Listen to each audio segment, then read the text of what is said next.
बैतुल मामूर क्या है और ये कहाँ पे वाक़ है? बैतुल मामूर खाना काबा के बिल्कुल ऊपर 7वें आसमान पर वाक़ है। फ़रिश्ते हर वक्त इसका तवाफ़ करते रहते हैं।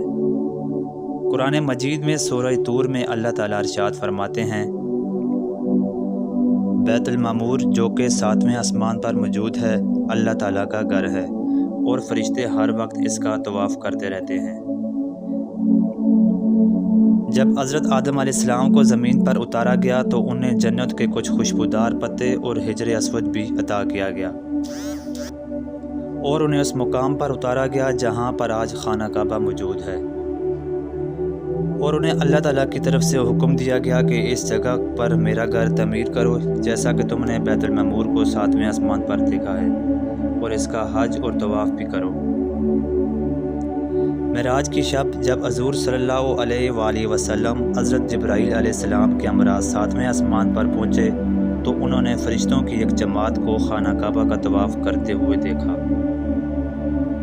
तो इस पर उन्हें हज़रत जिब्राईल अलैहिस्सलाम ने बताया कि रोज़ाना 70,000 फ़रिश्ते सुबह को और 70,000 फ़रिश्ते शाम के वक्त यहाँ का तवाफ़ करते हैं और जो जमात एक बार बैतुल मामूर का तवाफ़ करे उसे दोबारा क़यामत तक मौका नहीं मिलेगा। इसकी वजह यह है कि फ़रिश्तों की तादाद इतनी ज़्यादा है कि दोबारा क़यामत तक उनकी बारी नहीं आएगी।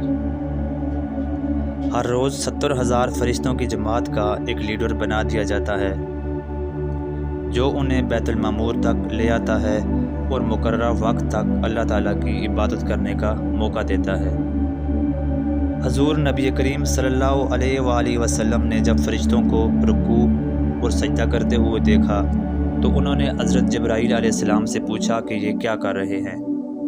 हज़रत जिब्राईल अलैहिस्सलाम ने फरमाया कि ये अल्लाह ताला की इबादत कर रहे हैं। हज़ूर सल्लल्लाहु अलैहि वसल्लम को ये इबादत इतनी पसंद आई कि आप सल्लल्लाहु अलैहि वसल्लम ने नमाज की सूरत में अल्लाह ताला से ये तोहफ़ा मांग लिया।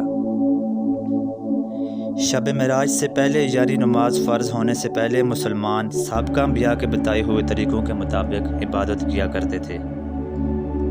अल्लाह ताला ने हमें तमाम इबादत का मजमुआ एक नमाज में अता फ़रमाया है, यानी हम एक नमाज में ही रुकू भी करते हैं, सजदे भी और क़याम भी। इसीलिए अल्लाह ताला ने कुरान मजीद में बार बार नमाज कायम करने का हुक्म दिया है। अगर आपको ये वीडियो पसंद आए तो वीडियो को लाइक करें और हमारे चैनल को सब्सक्राइब करें।